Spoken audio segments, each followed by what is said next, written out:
موت سے پہلے اللہ کی بارگاہ میں توبہ کر لو اور صدقہ دینے میں تاخیر مت کرو، کیونکہ زندگی کا کوئی بھروسہ نہیں ہے۔ آج صبح جیسے ہی میری آنکھ کھلی تو انتہائی دردناک خبر ملی، جس میں سرائیکی گلوکار شرافت علی بلوچ اور اس کے بھائی انور علی بلوچ سمیت 7 افراد شادی کے فنکشن سے صبح 4 بجے کے قریب واپس آ رہے تھے کہ گاڑی بے قابو ہو کر نہر میں جا گری، جس میں 7 افراد اللہ کو پیارے ہو گئے۔ انا للہ و انا الیہ راجعون۔ میرے لیے دکھ کا لمحہ شاید اس لیے بھی زیادہ تھا کیونکہ کل ہی میری گلوکار شرافت علی خان سے ملاقات ہوئی اور شرافت علی خان نے ضرورت مند بچوں کے لیے 50,000 روپے صدقہ کے طور پر دیے، اور شرافت علی کا کہنا تھا کہ میرا نام صیغہ راز میں رکھا جائے۔ شرافت علی نے مزید کہا کہ پروفیسر صاحب، اگر صدقہ دینے والا جان لے اور سمجھ لے کہ اس کا صدقہ فقیر کے ہاتھ میں جانے سے پہلے اللہ کے ہاتھ میں جاتا ہے تو یقیناً صدقہ دینے والے کو صدقہ لینے والے سے کہیں زیادہ سکون اور لذت محسوس ہوگی۔ شرافت علی نے مزید مذاق کے لہجے میں کہا کہ پروفیسر صاحب، ہم تو گناہ گار لوگ ہیں، ہمارے شب و روز گانے بجانے میں گزر جاتے ہیں، کیا پتہ یہی صدقہ ہماری بخشش کا سامان بن جائے۔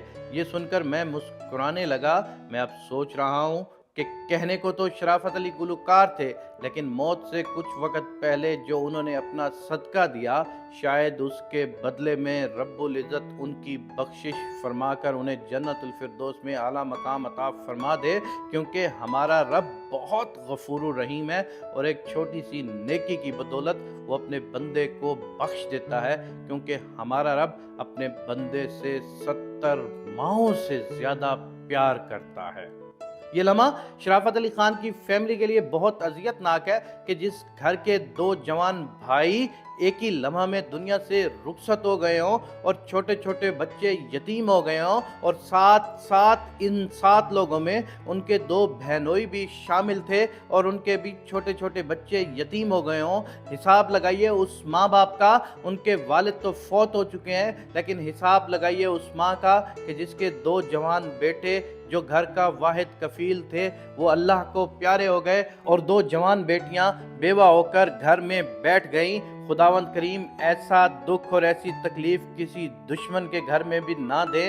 اس لیے کہا گیا ہے کہ یہ زندگی بہت مختصر ہے، کسی کو بھی اپنے اگلے پل کی خبر تک نہیں ہے۔ جو پل دستیاب ہے ان کو اللہ کو اور اس کے بندوں کو راضی رکھ کر گزاریں۔ زندگی کی حقیقت صرف اتنی سی ہے کہ انسان پل بھر میں صرف یاد بن جاتا ہے۔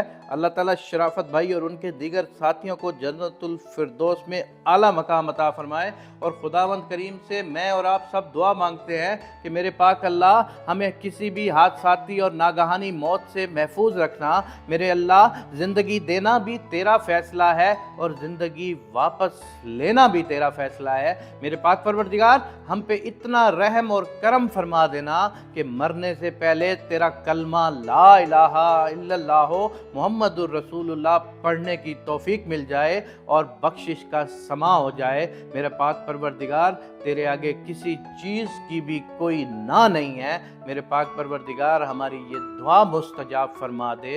آمین یا رب العالمین۔